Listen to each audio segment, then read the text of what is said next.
Welcome everybody to another exciting episode of HomeKit Insider. You've got me, your host as always, Andrew O'Hara, and joining me this week, as we talked about, it is the founder of 12 South, Andrew Green. It's the Andrew Show this week. Hey, what's up, Andrew and Andrew? Or Andrew squared? I don't know. I like Andrew squared. That's a good one. Let's do that. Yeah. So we've worked together for quite a long time. Ages. I know, and now we're actually hanging out at the 12 South offices this week in Charleston, talking new products, and now we're going to sit down here for the podcast. We're going to cover the news as normal, and then we're going to talk a little bit about 12 South, MagSafe stuff, and Find My Devices, and Standby Mode, and all sorts of cool stuff. Lions and tigers and bears, oh my. All from like the warm, sunny Charleston, South Carolina. Well, we got a chance to show Andrew around this today, and it was amazing. Good day. I know, the weather is just bizarrely amazing out here. It's just so nice. It's Charleston. Well, we do have a lot of news this week, so let's go ahead and jump into it. iOS 18.4 finally did go into beta eventually, and we have a couple things we talked about last week with robotic vacuum cleaners. Another addition that was kind of revealed from CyberMod Studio, who reveals a lot of stuff. Matter smoke alarms are back into the Home app, which is handy. We've had HomeKit ones, and now there are Matter-enabled ones are finally supported. So additional devices coming along the way, so that's nice. That's super cool. Did you have any features in 18.4 that you've been waiting for, you're most excited about? Or? I mean, the robotic vacuum cleaners has been the one that everyone has been waiting for, but it has been so confusing between the Matter spec and then everyone doing it differently, and then what even robotic vacuum cleaners had stuff in 1.2 and 1.4 that like the version of the Matter spec, so it is always a pain in the butt. Right. I mean, you guys have to deal with the specs on like MagSafe and Qi 2 and all that stuff, so I know it's equally as fun to try to stay on top of chase that down. And now we have a brand new phone that doesn't have it. So we haven't like totally like cleaned out the like no use any phone. We still have to qualify it unless it's the newest phone released. Oh my god, But so that's our world. It's all good. 18.4, my favorite feature is the little ambient stations that you'll put in Control Center. Yeah. So it's like instant chill, instant go to sleep, instant just like have like a vibe. And so I put all four in my Control Center. And finally kind of figured out how to do a shortcut to choose my speakers and stuff. So that's my favorite feature I've seen so far is like instant chill mode. Yes, that is super handy. True. I mean, plus they even added like the littlest things of the status bars actually reflect your service level. Mm-hmm. So if you have 2 bars, now the cellular icon shows 2 bars. Like that little bit of consistency is nice. Oh, that's cool. I didn't know that. There's so many small things in 18.4. It's going to be a big update. Well, I mean, like by the time they get to the 0.3s and 0.4s, they start showing off. Mm-hmm. They start like doing like the details and stuff. The little like, animations. No way. Right. So it's pretty cool. Yeah. Well, we apparently have some new products coming soon. So we have a new version of the AirTag, which has been rumored for a while. So leaker Kosutami on Twitter says that actually this is going to be coming in like May or June timeframe. It's coming up. Like that sounds like it could be before Dub if it makes it. I would assume the dimensions are the same, so every keychain on the planet still fits. Let's hope so. It sounds. Wouldn't that be brutal if it was like 3 or 4 millimeters off, and every like dog collar and keychain and like luggage holder didn't fit all of a sudden? I don't think that'll happen, and I don't know, but I would assume at least the form factor will be the same with some enhanced features. It seems like, I mean, rumors have said like 3 times longer range, which is pretty nuts. Mm-hmm. Louder speaker, which you would need if the range is longer. Sure. An upgraded wireless chip on the inside, and then apparently it's going to make it harder to remove the battery for like security reasons and stuff like that. Or not battery, but the speaker. Mm-hmm. You can't disable the speaker so easily. And I did a whole video covering AirTag 2. So many people wrote in like, I can't believe they're going to make it harder to disable the speaker. And people at least claim that they want to use it to track down thieves, like if they steal their stuff. And I'm like, Apple doesn't really want you doing that. Right. I mean, they can't necessarily stop you, but they don't want people like going out and tracking people down. I wonder if they'll update it to where it can use batteries that has like a sour taste on it, like the Duracells.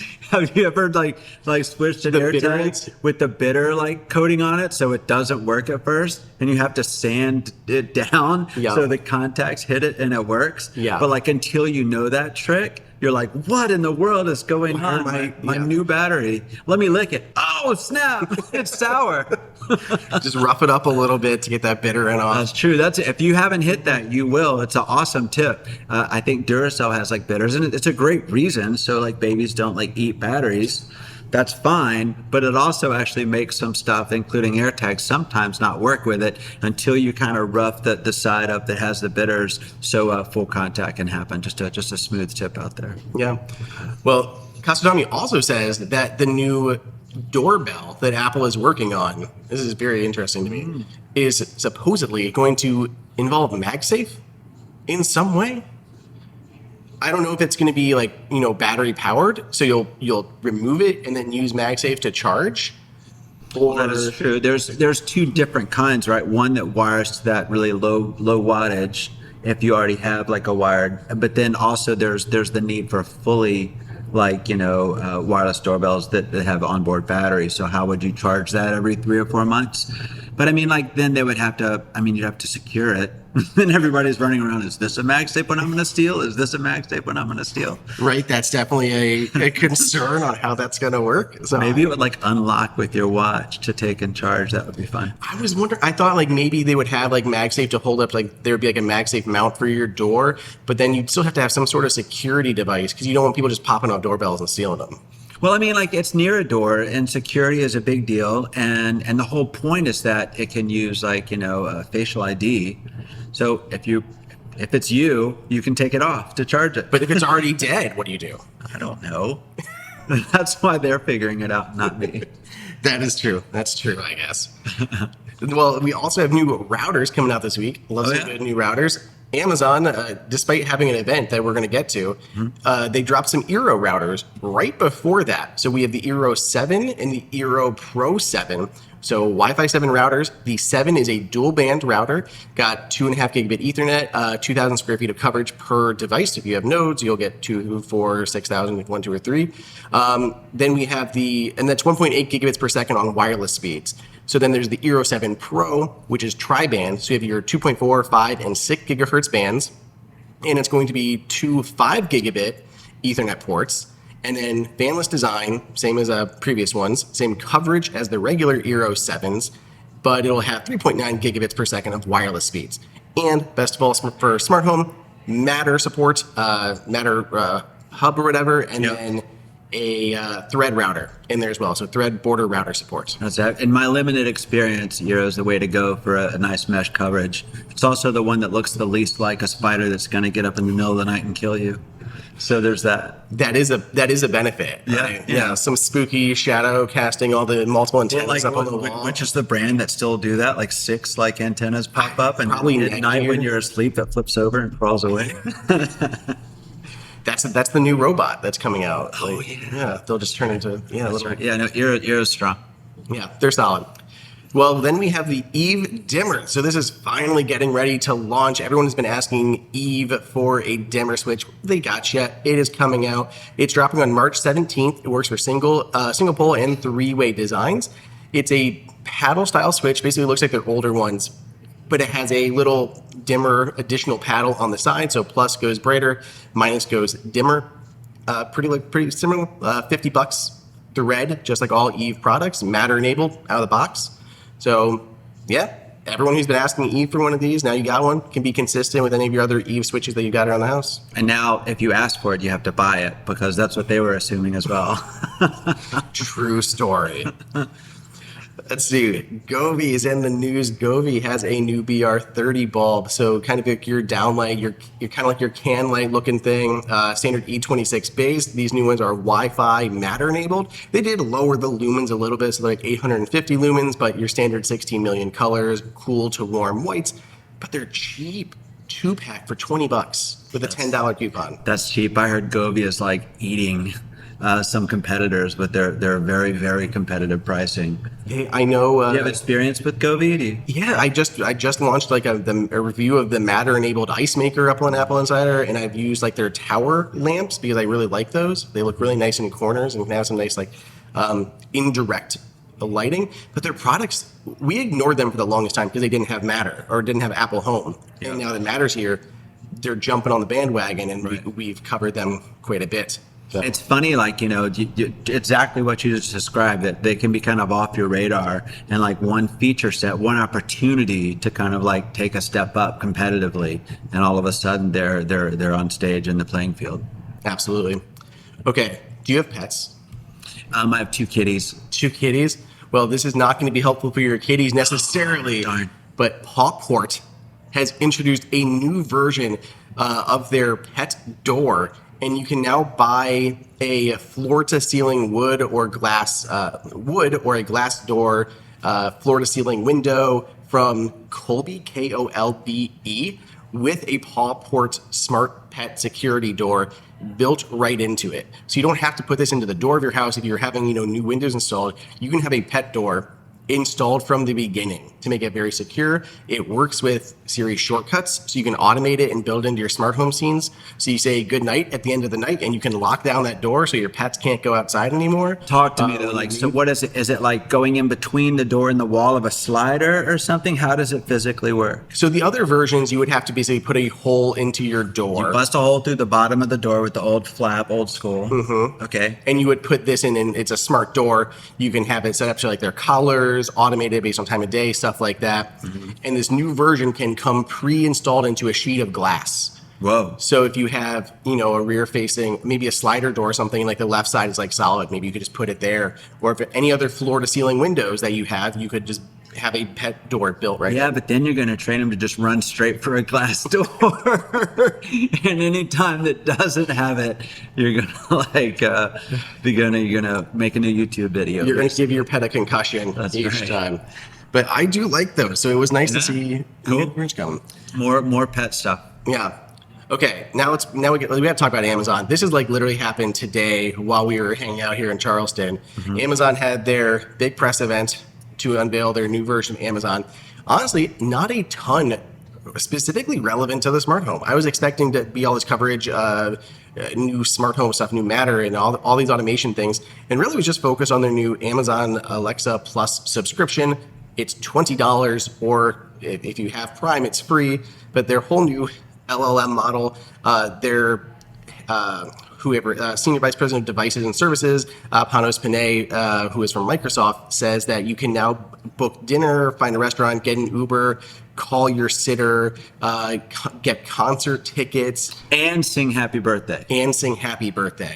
All of these things, which so many of these seem very focused on buying. Like I have to imagine they're getting a cut of that Uber ride you booked or that Instacart order you put in, let alone your purchases through Amazon.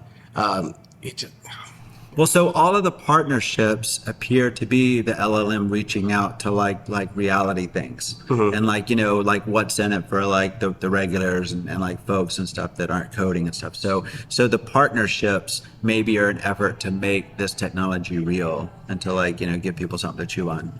Which is big. I mean, Apple's doing that with like their App Intense and like their new version of, mm-hmm. of Siri and everything that has been delayed. But the solutions. The searching for what is it? The problems searching. How do you say that? Where it's a solution searching for a problem. Mm-hmm. Well, so the partnerships, and then what Apple did with AI and stuff like that is that like this is how this robot really helps. Makes you not sound stupid in your emails. This is how the robot really helps. Book a dinner reservation and a car. Just chatting, and so we'll see. We'll check it out. We'll definitely play around with it, but I just thought there'd be a little more focus on the smart home, and it was really just focused on having a conversation and reaching out to these different services. Well, I mean, it's been a minute since we've been talking about Alexa, so we are now. That's There's true. that. Yeah. But we'll see. It's good that it looks like it's backwards compatible with, they said, most hardware. Yeah, I wrote a little list of the Show 8, including third party. Oh, see, I didn't even know. Like the Sonos. Okay. The Sonos integration with Alexa and stuff like that apparently works with this as well. That's pretty cool. I did not hear the date. Did you hear the date? March is what I heard. Sure. Let's go with March. We'll take it. Yeah. We'll take it with March. Cool. Well, that covers it for the news. Let's go ahead. We got to pivot. I'm going to take a break. I'll edit it in here, but let's go ahead and talk about some 12 South. Let's do it. Hey, I'm going to have to interrupt myself and Andrew real quick. Him and I, frankly, could continue talking unabated for quite some time. and we kind of do.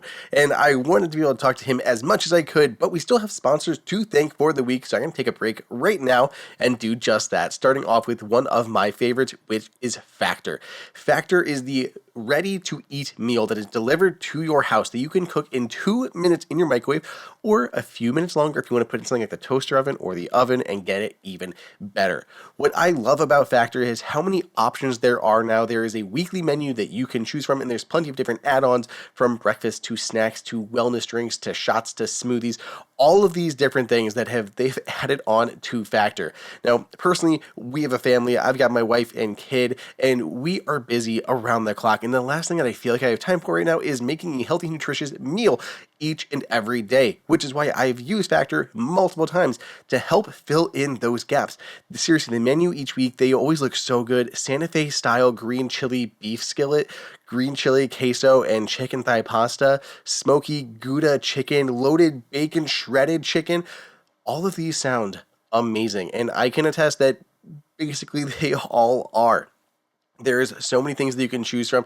There's different meal choices that you can choose. So if you want to do something that's more keto friendly, you can like lose some weight, do a keto diet or something. There are 40 options across 8 dietary preferences on the menu each week. It's easy to pick meals that are tailored to your goals. So choose from preferences like Calorie Smart, Protein Plus, or keto. Factor can help you feel your best all day long with wholesome smoothies, breakfast, grab-and-go snacks, and more. Reach your goals this year with ingredients you can trust and convenience you can't beat. Really, it is super helpful because I like other meal ones that you can make stuff, but something about having a really high quality, fresh, healthy tasting, delicious meal that I can microwave or toaster oven for a few minutes and then be ready to eat for me, my wife, and kid. It's really hard to top that. So if you want to try it out for yourself, you can eat smart with Factor. Get started at factormeals.com/factorpodcast and use code factorpodcast to get 50% off your first box plus free shipping. That's code factorpodcast at factormeals.com/factorpodcast to get 50% off plus free shipping on your first box. We also give a shout out to Shopify. You guys know how much I love Shopify. There are so many brands that I'm in a really unique position to be able to highlight, whether it is on short form video, whether it's on this podcast, or written reviews on Apple Insider. But I get all these different things that I get to try out and test and find brands that I connect with and love the product that they've worked on. But to actually sell you those products, you need a great partner, a partner like Shopify. Companies like Moment, Nomad, Rothy's, Brooklyn, and Allbirds. I'm trying to think of many of the other ones, but so many of them do. 12 South all run on Shopify. It's a great platform that can scale from whether you're a small startup selling knitted oven mitts out of your garage, or you're a large company like the ones that I have mentioned that are selling across the globe. Shopify handles so many things for you that you don't even have to know or worry about, whether it's calculating taxes and duties on your shipments, or a shared inventory system between your physical retail store and your online marketplace. Yeah, it does that too. You can even do ship to store stuff. They can buy it online and pick it up in your brick and mortar. I love it.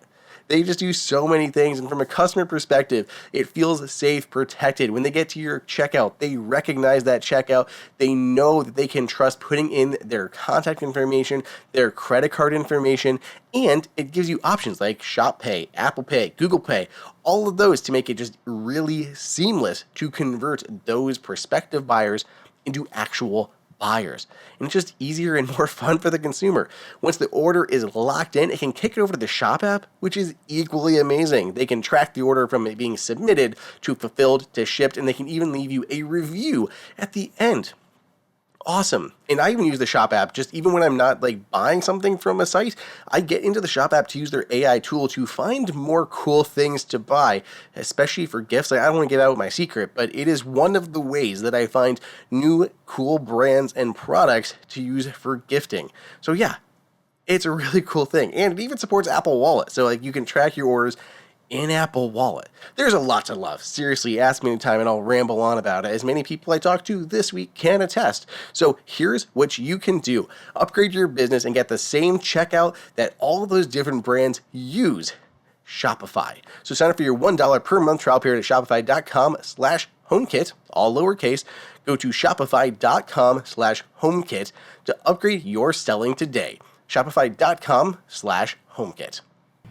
Okay, so Andrew, you founded 12 South with your wife? Yeah, Right? you bet. How long ago at this point? My wife Leanne and I started 12 South in like 2009. And that seems like a really long time ago now. But you know what? I came out of the industry. I worked at Griffin Technology, and then at DLO, which is what got me to Charleston, South Carolina. They're the folks that made the Action Jacket and the Jam Jacket, and were really like the captains of like the cases for iPods in Best Buy. My wife was in the fashion industry, and so she did like fashion merchandising and the business of it, and sold to all of like the big box retailers and Walmart and department stores and Macy's and stuff like that. So when those kind of like things were kind of winding down and we were ready to maybe do this ourselves, what we saw is this huge ecosystem for accessories for the mobile devices, the iPods, the iPhones. And what had been left out was the Macs and the MacBooks. But the consumers were discovering the brand left and right. Right, a consumer would buy an iPod Nano and love their experience with this like brand Apple. And so when it was time to get a new laptop, they're like, man, I gotta let me try a MacBook. And so the entire $1 billion ecosystem of accessories that was available for an iPod, they went to the Mac and saw nothing. At that time they saw like PC accessories painted white and said Mac compatible, right? And so listen, I'm an Apple fanboy, and so we know when we're being like duped, and it's like, oh, that's just painted white. That's not special. And so we started 12 South in 2009 to make really like special accessories exclusively for Mac and for Apple accessories, and really elevate that specific ecosystem. And it's because I was a fanboy.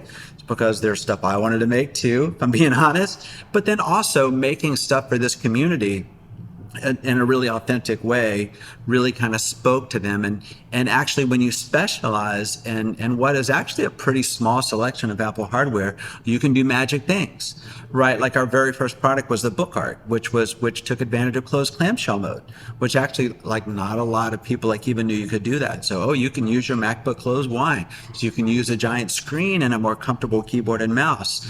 And like the backpack, which put like a little shelf on the back of an iMac or cinema display.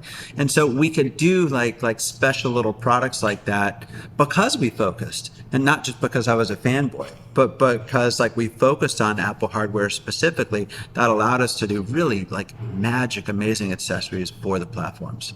There's been so many, and I was just, my parents had just moved, and I was going through like our upstairs closet. Excellent. From when I was like a child, and I found like my original box and like I think it was like the original book Heck yeah. that was up there that I had had for so long.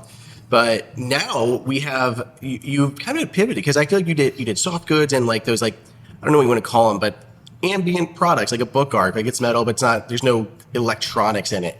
Now we're getting some like even smarter things that have been featured by Apple in keynote presentations, like the new versions of the high-rise chargers with MagSafe and standby mode. And even it might be one of my favorite products. It's for sure one of my favorite products is the Plug Bug. Yeah. With Find My built-in, that I know people have pushed back on the price a little bit, but that's what I have heard. But I just think it is so good. It is so the smart. lowest cost USB-C charger with Find My in it. Because it is the only USB-C charger with Find My in it. And when you invent something like that, should it also be the lowest cost one as well? There's always cheaper ones, and we all know where to find them. And if that is your number one priority, knock yourself out. I totally get it. But if you want something that's innovative, that's going to bring something to the ecosystem that you're fully in, then that's where you come to us for solutions that you're not going to find anywhere else until we're copied. How'd you come up with it? Like, you would never, that's your first Find My product. Where did that come that you're like, oh, what? And that was a whole new venture to get into like more electronics and into the whole. It was definitely a new step into the power category. And when we look at any category, especially one we're not particularly in, we really don't want to go into it unless we have a unique offering with a unique story, right? So we do not want to go and just source like another power supply like a lot of our, friends do. We wanted to like think about what could we do that really kind of made the experience special, that made the experience 12 South. right? And then we all use Find My. It's probably one of the top 3, 4, or 5 features on a phone. Where's my kid? Where's my watch? Where's my phone? Like, I've heard many people say they get an Apple Watch just to find their damn phone, right? But anyway, so Find My was this like really, really important feature that people use like, dozens of times a day. And you have the ability to like build that into devices. And there have been a few devices, right? Like the bicycle that had it in there, that was brilliant. Yep. Right. And then a backpack, which is less than brilliant because you can just throw an AirTag in there. Hyper offers both versions. There's a cheaper one and then one with it built in, so you got your choice. Fair, but I mean, like, I don't think that like doing that has been exploited like to the level it could, and so that's what kicked it for us. And that is that to add Find My to like one of the most frequently lost devices in your kit. Right? Like, I left it in my hotel room. I forgot it on my business trip. Well, you put Find My in there, and number one, it can show you it's still in your hotel room, and you can go retrieve it or ask somebody at the hotel to. Number two, you can say, let me know if I'm leaving my house without it. And then it will remind you before you're too far away to like go get your stinking power supply. So it was a way for us to add a feature that, by the way, made it special to the Apple ecosystem that no one else had done. And we didn't want to go into power until we had a unique story with a unique solution that didn't exist. And PlugBug with Find My is that product. Do you think we're going to see more Find My enabled items from you guys? Is this a one-off, or are there other ideas you're mulling around that we could build Find My into? When it makes sense. I mean, obviously, you can put Find My in a lot of stuff, and you may or may not want that. We're going to do it methodically. It's not just like, okay, slap Find My on everything. That's not what we're going to do. Actually, we're going to play in power for a little bit more with some other really, really smart solutions. So I would call the PlugBug with Find My a high-end power solution. In fact, like the one that is 120 watts that has 4 like omni-dynamic ports, which means it doesn't matter. There's not like a hot port and a cold port, right? You can choose whichever one you want, but it can charge like 4 MacBook Airs like at full power, or all of your phones when you're at Disney World with your 2 kids or 3 kids and a single parent. I'm like, anyway. But anyway, so that's, I would call that a high-end charging solution, right? And we're interested in the gamut of that, and we have some new ideas in power that really are going to make an impact that we're excited to do. So to answer your question, we are not like for here and on out just going to slap Find My and everything, but we are going to play in power and continue to do really smart solutions in that really cover a big wide range of needs for charging your devices up. So we've talked a little bit. I hope this isn't oversharing, but I feel like you guys are moving. You've done some travel things. You've done I feel like a lot of home office typey things. It feels like more of a vibe of going into like the home, the general home and stuff. What are the chances that we need like a 12 South version of some smart home products? Because there's a lot of like your design cues and stuff that I feel like makes sense. And we have a lot of smart home companies that they're more the technology and don't focus as much on the design.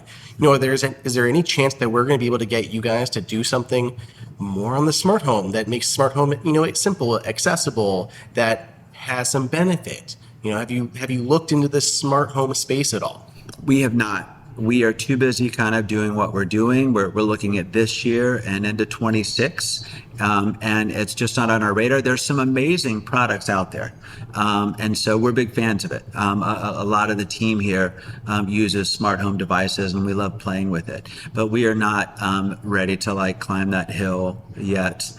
Even though this is like HomeKit Insider, we're all big fans of HomeKit, and we use a lot of smart home stuff. But 12 South is going to spend our next year or two really kind of like going into like a more luxurious format, really like cleaning up the stuff to where it looks more comfortable in your home.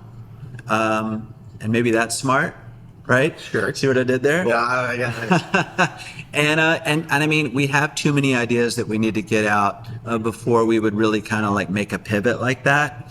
So, I mean, that's okay. That's one thing we used to do. is that we would like hop to different lily pads all the time. We would do a great product like the first adjustable MacBook stand, the high rise. And then we would like lily pad hop to like something else and do like a snap-on like USB-A charger, the plug bug for the old Apple adapter. And so we would just kind of go to like whatever was interesting at the moment, but never stay in a place or a category. That changed like a few years ago, especially like with the AirFly, where we kept innovating and making it better and better and better because we stayed, because we kind of dropped the snowplow and said, let's continue in this space, making a single product category better instead of just like getting like, like bored really quick and like going doing 100 things. So right now for us, that's kind of upping our game, making a little more like home friendly and luxurious. That's playing in power category and bringing out some really innovative new ideas at the top and bottom of that spectrum. But it is not a smart home on the radar yet, but you never know. What our friends in Cupertino say, we don't really discuss coming things, but I will tell you that it's we're working on other stuff in the near future.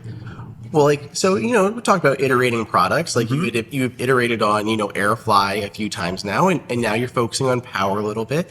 Why couldn't we maybe get like a version of like the high rise and do something even simple, like integrating an NFC chip into the front of it, so you could like tap your phone to trigger an automation and then slap your phone into standby mode.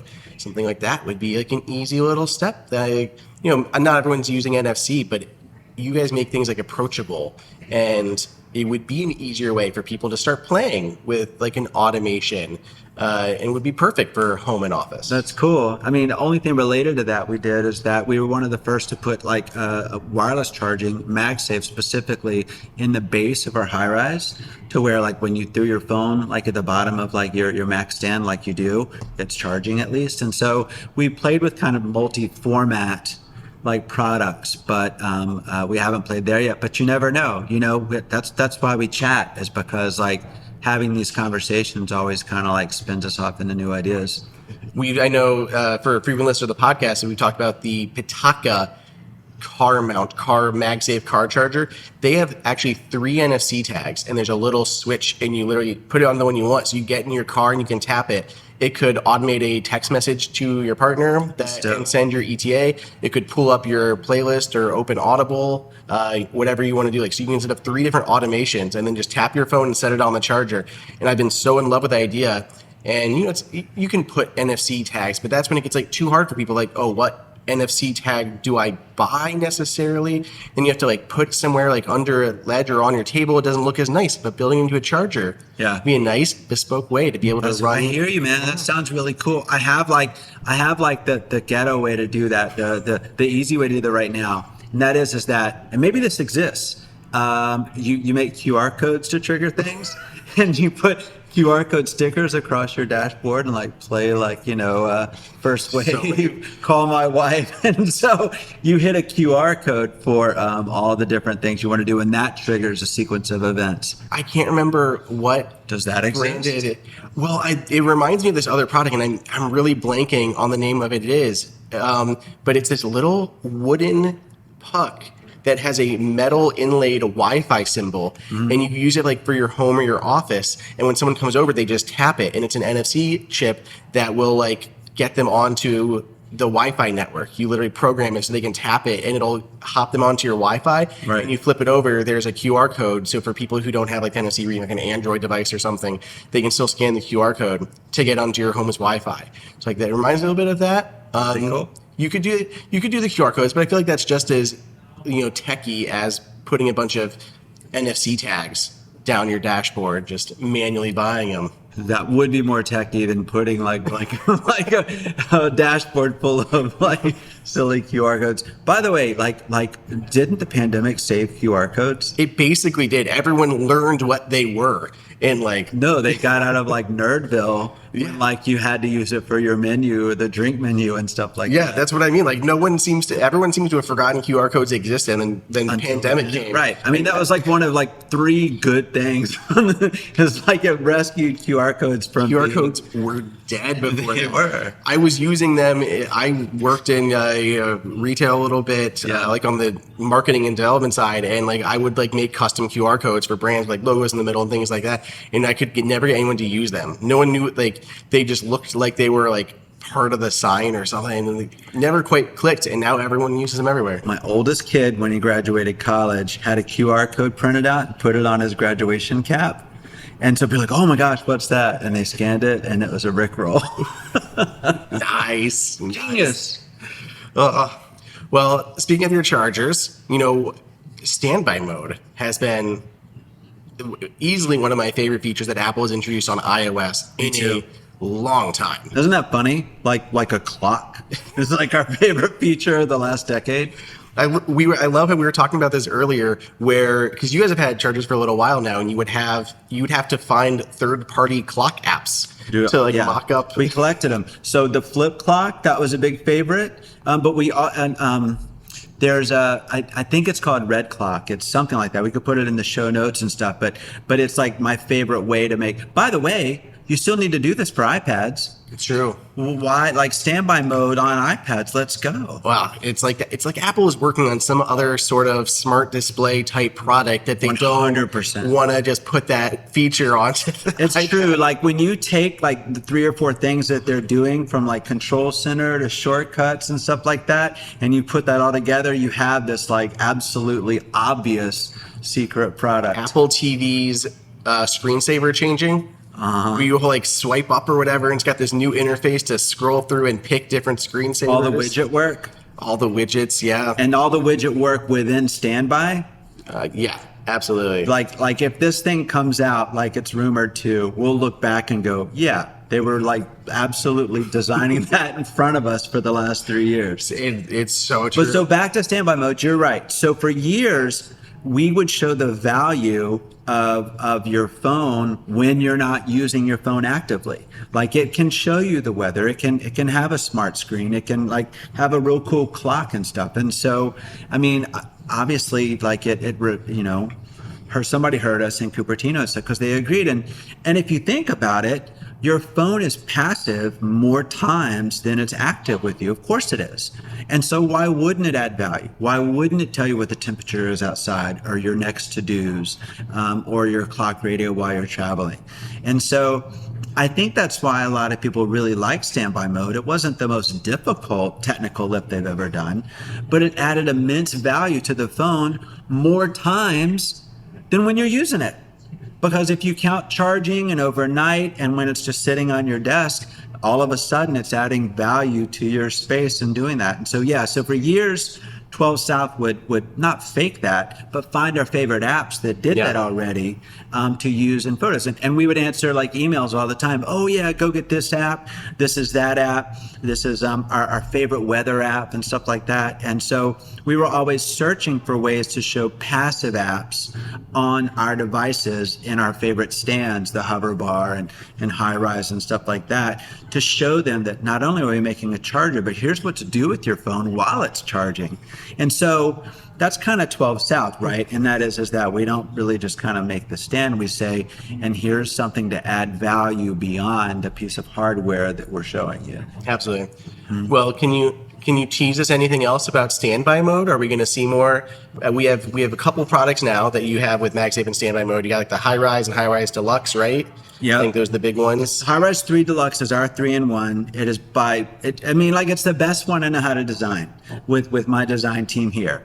It holds your phone high enough to where it's a proper, kind of like above the thing. A lot of the stands out there are really still close to the desk, and you look down. So it gives you like a proper 6 or 7 inches to the center of the screen, which really kind of elevates it and really puts your phone on a platform where you want it. If you have to use it for like a hands-free, FaceTime call, or if now you're using standby mode, especially on the larger plus-sized phones. But then below it, You have the rockable like Apple Watch charger, which also charges the AirPods Pro. That's the secret. Like not a huge amount of people know. AirPods Pro is the only thing I know that charges MagSafe, and on the Apple. It's the only thing outside of an Apple Watch that charges on an Apple Watch disc, isn't it? Yeah. Mm-hmm. And then of course plugging in. I think now the AirPods 3 do as well, but they don't have the MagSafe magnets, but I think it does still do the watch on the wireless version. Right. So those technically do, but they lack the magnets, which drives me crazy. So does the newest phone. Yeah. Am I bitter? I'm not bitter. And then in the back of it, it has a full-on Qi charger in the back, right? So you have your typical 3-in-1 where you have your phone a nice height off the desk, you have your Apple Watch in the front, flat or upright, and then in the back you have a Qi charger that you can use for your AirPods or your mate's other phone. You can put somebody else's phone there, or 16E because it can't. See what I did there? Anyway, that's one of my favorite chargers. And where I was going with that is that all of that is in the footprint of a plus size phone, the Pro Max. The Pro Max and our Hi-Res 3 Deluxe are the same footprint, except we're charging 3 things in that same footprint on your bedside. And it's covered in this beautiful soft leather product. And it's actually one of the only chargers where the MagSafe disc is covered in leather as well. I know, and I want to see you bring that that leather material to other products as well. Aesthetic.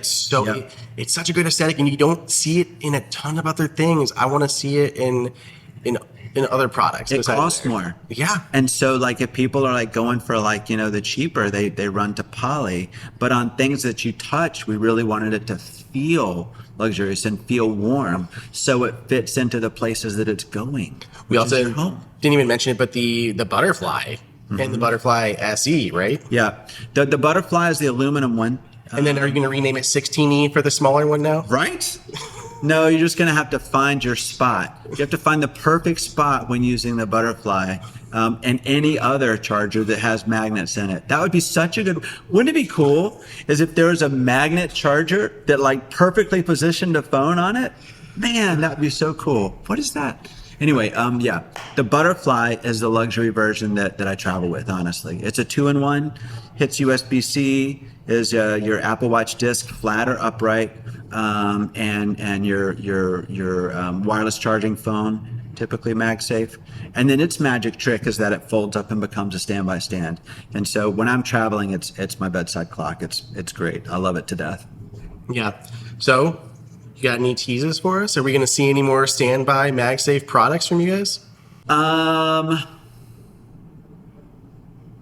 No. No more. The 16E ruined it, and now right? They're gonna like discontinue. Questions like why we're all here, like what we're doing. Like, wait, what? That wasn't assumed? No. We've got some amazing stuff coming. I don't think any of them is. There's a lot of MagSafe chargers on the market, and we have some of our best foot forward ones already there. And there's no need to update them because they're still the best. Mic drop, right? No. The Hi-Res 3 Deluxe is the best 3-in-1 charging stand that we know how to make. The Hi-Res 2 is that if you don't need it for your Apple Watch, and it's similarly like styled. It's really soft and luxurious and really does that really well. And the butterfly is beautiful. The aluminum version is great. It's the same aluminum as the MacBook Pro. And then in the colors, the poly colors that we have in the SE is just really fun. And I mean, like, it's just the go-to travel solution for like your bedside and your hotel or Airbnb. When I reviewed the original Hi-Res 3 or Hi-Res 3 Deluxe, the one problem I had with it was it had a barrel connector on the back, and I didn't even know this. You guys have now been moving to a USB-C version now, right? There are still some out there that are barrel connections. The very first edition had a barrel connector. And by the end of this year, I believe that all the Hi-Res 3 Deluxes will be USB-C connectors. However, don't be afraid of the barrel connector, because if you use the barrel connector and the power supply that comes with it, you're getting the right wattage. Yes, 100%. Especially for people who don't want to deal with techie stuff, it's an easy plug-and-play solution. It is. For me, though, like I'm on my desk, like in my studio, and I move between these different chargers and move around. I'm like, oh, I want to use this one and I need to go get that special barrel connector. That's so for fine. me, But it always bugs me. just for the sake of argument, say you did that and you plugged it into like not enough watts to run our 3-in-1, and then you have an experience where it doesn't work the way it is because you're underpowering it with any old USB-C. I would never do such a No, thing. you would never do I would such a never thing. But I do mean, such a like, thing. it is nice that you take it out, and if it's for the bedside, you plug the barrel and you plug it in the wall, and it just works. So there's that. There's Especially, simplicity. yeah, and when you're setting it up like that and you're leaving it, Yep. it is nice just to have it. That's But true. there's people like me who want the USB-C option. The reason that I actually prefer the USB-C is not just because of that the proprietariness of a barrel connector, but I like to have an additional USB-C cable available. So I'll plug in like a multi-charge that does like 120 watts.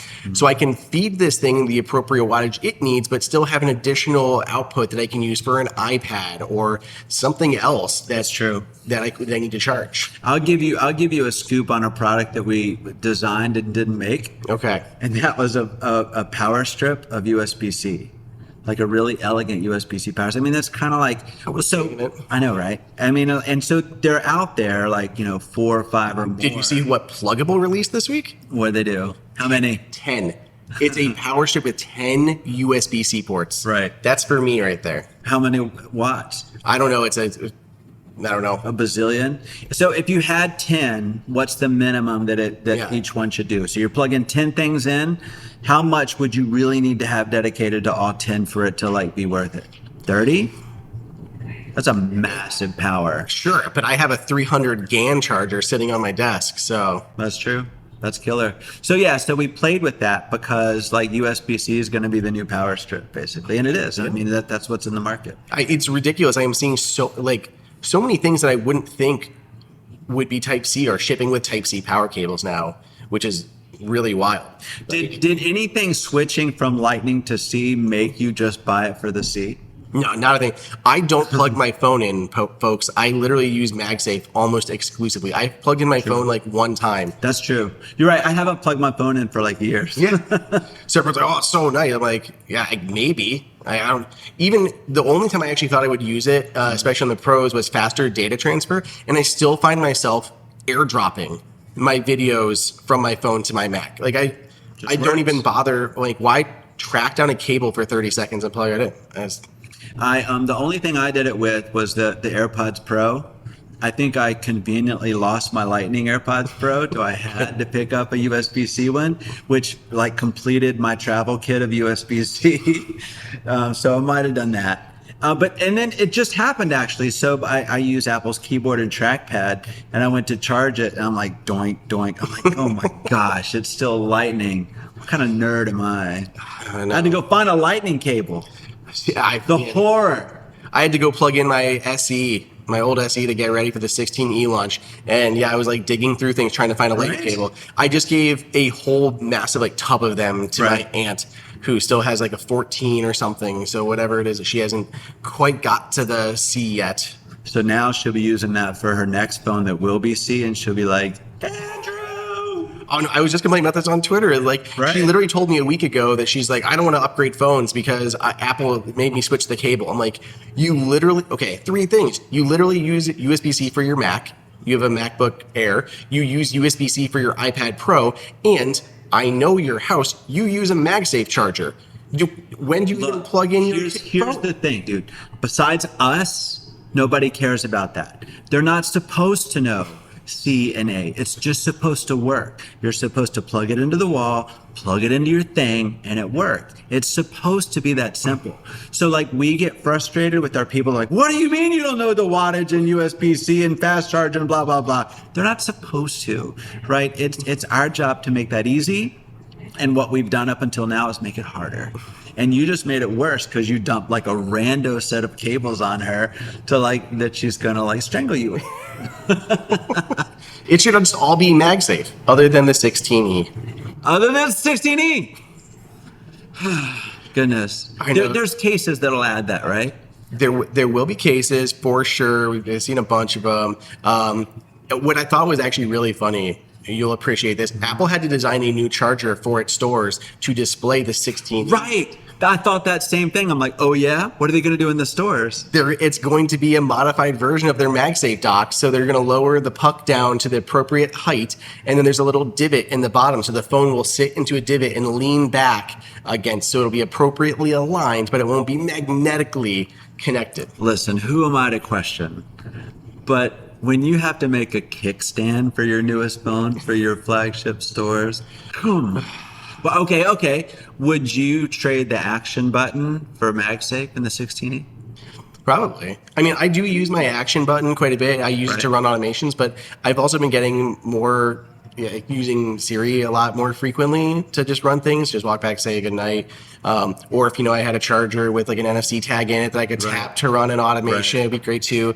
But I use the capture button all the time. It's just so fast to open the camera. Like it's the quickest way to open the camera. Right. I mean, because there was a spreadsheet up on a screen somewhere in the last few years going MagSafe or action or this or that. I mean, it came down to like a spreadsheet somewhere at some point. The fact the price is so high and they still had to cut MagSafe, it's just a bummer to me. Yeah, well, what are you going to do?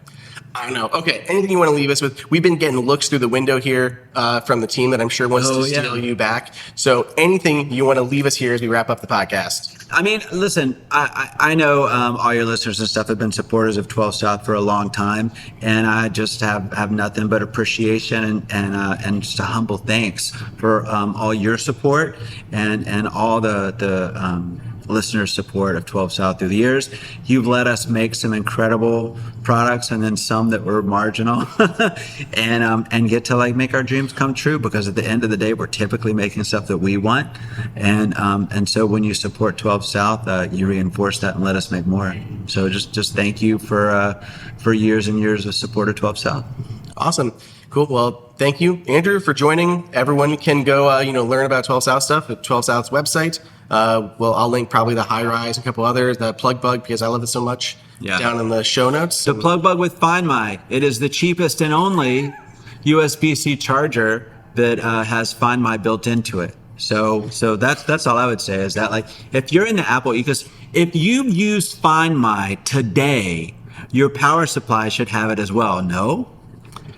I agree. Right. So check it out. I mean, and you know what? Just get the 50-watt one that's your go-to for your phone. You don't have to get the more expensive 120 unless it's like your travel everything. But like even your like daily to go 50 is good for like a phone and a MacBook Air. Yeah. Still pitching. Always ABC. Always be closing, right? No, it's good. Look, check out the Plug Bug with Find My is really cool.